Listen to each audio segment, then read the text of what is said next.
Welcome সবাইকে নতুন একটা ব্লগে। ব্যাক টু ব্যাক বিয়ের ভিডিও নিয়ে এসেছি। কি করব বলো, একটা বিয়ে পার করতে না করতে আর একটা বিয়ে, যার জন্য আমার বাড়িতেও থাকা হয়নি। তো এটা ছিল আমার ননদের বিয়ে। এই যে দেখছো লাল শাড়িতে, এ হচ্ছে আমার কাকা শ্বশুরের মেয়ে। আমার শ্বশুর মশাই হচ্ছেন 4 নম্বর ভাই, ওনারা মোট 5 ভাই। ইনি হচ্ছেন ছোট কাকা শ্বশুরের মেয়ে। তো এই বোন হচ্ছে দ্বিতীয় বোন, মানে এরা 3 বোন। তো বড় বোনের যখন বিয়ে হয় তখন আমাদের বিয়ে হয়েছিল না। তো যিনি ওই হাতের চুড়ি খুলছে উনি হচ্ছেন বড় বৌদি, মানে আমার আগে আর কি। আর আমার শাশুড়ি এখানে আমাদের জল তুলতে যাওয়ার আগে সকালের খাবারটা খেয়ে নিলাম। দেন এবার প্রিপারেশন নেওয়া হচ্ছিল যে আমরা জল তুলতে যাব। তো আমাদের গ্রামেগঞ্জের দিকে কি হয়, কাছাকাছি যে পুকুর থাকে বা যে জলাশয় থাকে সেখান থেকেই আমরা জল নিয়ে আসি। কিন্তু ফর্চুনেটলি আমার শ্বশুরবাড়ি যেখানে, তার খুব কাছাকাছি গঙ্গা। খুব কাছাকাছি বলতে মোটামুটি 10 থেকে 12 মিনিট। তো এই পুচকিটা হচ্ছে আমার ওই বড় ননদটার মেয়ে। এরা টুইন্স বেবি। এর একটা ভাই আছে, যমজ ভাই, দুজনাই ভীষণ কিউট। সো এই হচ্ছে বিয়ে বাড়ি। আমরা যেমন গ্রামের দিকে আমাদের বাড়িতেও অ্যারেঞ্জ করা যায়, কিন্তু শহরের দিকে ম্যাক্সিমাম বাড়িতেই সেই স্পেসটা থাকে না, তাই কিছু করার থাকে না, এরকম অনুষ্ঠান বাড়িতেই করতে হয়। এখন গ্রামের দিকেও প্রচুর জায়গায় হয় যারা অনুষ্ঠান বাড়ি ভাড়া করে। তো এখানে বাড়ির যারা বড় মহিলারা ছিল প্রত্যেকে মোটামুটি জল সাজতে যাওয়ার আগে যা যা নিয়ম টিয়ম থাকে সব করছিল, আর আমি টুকটাক ভিডিও করছিলাম। তো দুটো টুকটুকি ভাড়া করা হয়েছিল, যেহেতু পুরোটাই মেয়েদের আচার, সো সেখানে বেশি মানুষজন নেওয়ার কোনো প্রয়োজন ছিল না। তাও কিছু বাচ্চা কাচ্চা আর আমরা সবাই একসাথে গেছিলাম। এই যে গঙ্গা, এই ঘাটটার কি নাম আমি ভুলে গেছি, ঠিক আছে, এটা বেশ পরিচিত নাম একটা এই ঘাটটার। তো দেখতেই পাচ্ছ যে ঘাটের থেকে খুব সুন্দরভাবে ব্রিজ দেখা যাচ্ছে। ভিউটা কিন্তু দারুণ ছিল, মানে এই সব জায়গায় নর্মাল শ্যুট করার জন্য, ভিডিও শ্যুট করার জন্য বা ফটো শ্যুট করার জন্য খুব সুন্দর জায়গা।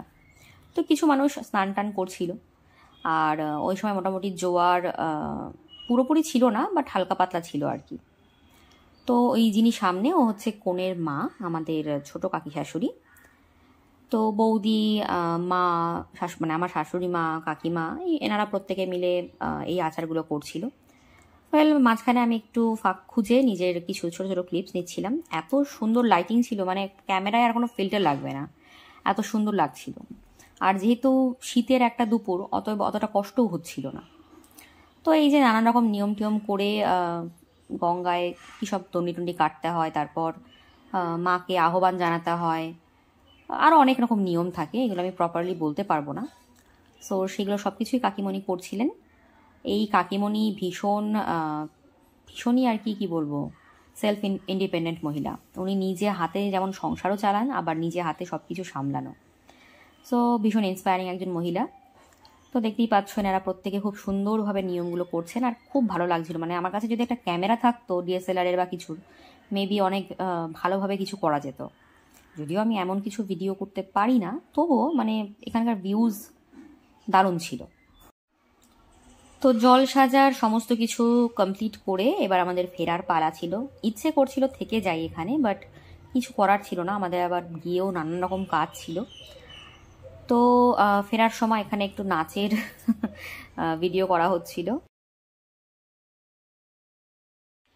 তো ফিরে আসার পর এখানে এরকম কনেকে মাঝখানে রেখে 7 জন বা 9 জন মহিলা, মানে বিজোড় সংখ্যায় করতে হয়, ওনারা রিচুয়ালগুলো করছিল। তোমরা দেখে নাও, এখানে আর কিছু বলার নেই।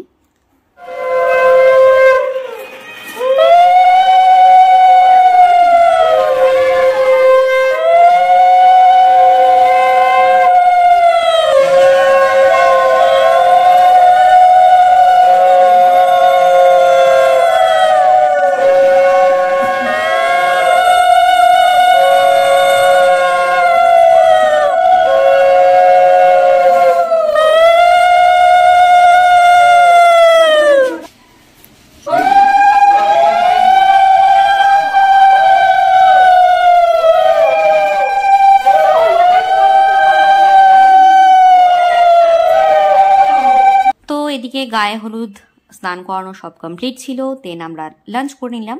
লাঞ্চে ছিল ভাত, ডাল, ঝুড়ি করে আলু ভাজা এবং মাছ।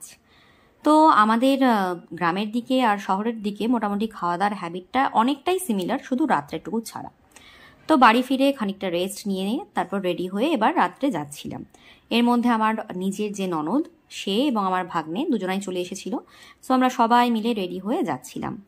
তো যেতে পথে একটা জিনিস তোমাদেরকে দেখাই। এটা একটা স্কুল, মানে আমার বর এই স্কুলেই প্রথম ওর আর কি যাওয়া। তো আমরা সবাই মিলে ভীষণ সেজে গুজে রেডি হয়ে যাচ্ছিলাম। তো চেহারা দেখে হয়তো বোঝা যাবে না যে কতটা টায়ার্ড ছিলাম। তো গিয়েই দেখি মোটামুটি কফি পকোড়া সব কিছু রেডি ছিল।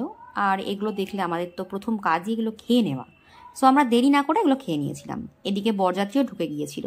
বিয়ের লগ্ন খুব একটা লেটে ছিল না, তো যার জন্য আর কি সব টাইমেই হচ্ছিল। তো দেখতেই পাচ্ছ এবার বিয়ের নিয়ম একের পর এক হবে। তো এখানে মেয়ের দাদারা জামাইবাবুরা মিলে মেয়েকে ছেলের চারপাশে ঘোরাচ্ছিল। এই সময় বোধহয় 7 বার ঘোরাতে হয়। তো এখানে 7 বার ঘুরিয়ে পরপর নিয়ম থাকে। তো তোমরা সেগুলো দেখো আর এনজয় করো, কারণ এখানে বারবার বলে বোঝানোর কিছু নেই, প্রত্যেকের বাড়িতেই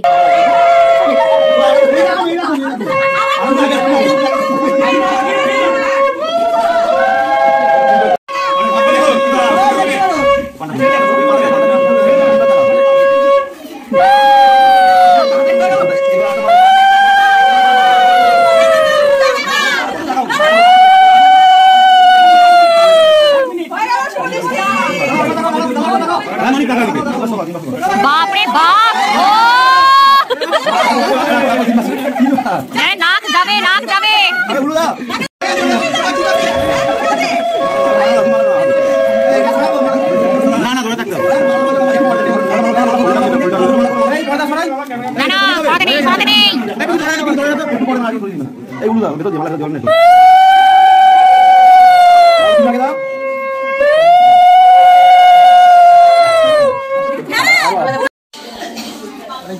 তুমি এমনি দাও না, এমনি পারফেক্ট ধরে যাবে। তুমি ঘি লাগে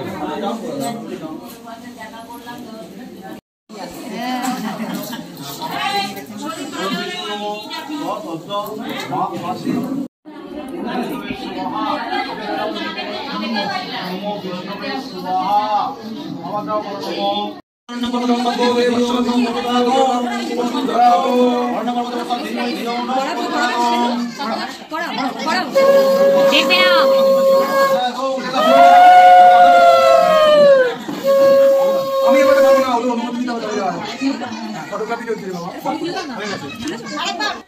তো ননদের বিয়ে দেখা কমপ্লিট করে আমরা খেতে চলে গেছি।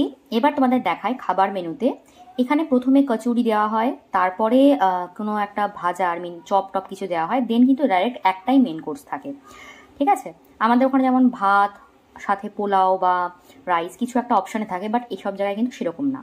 তো খাওয়া দাওয়া সেরে সকলে ফিরছিলাম। তো চলো দেখা হবে নেক্সট।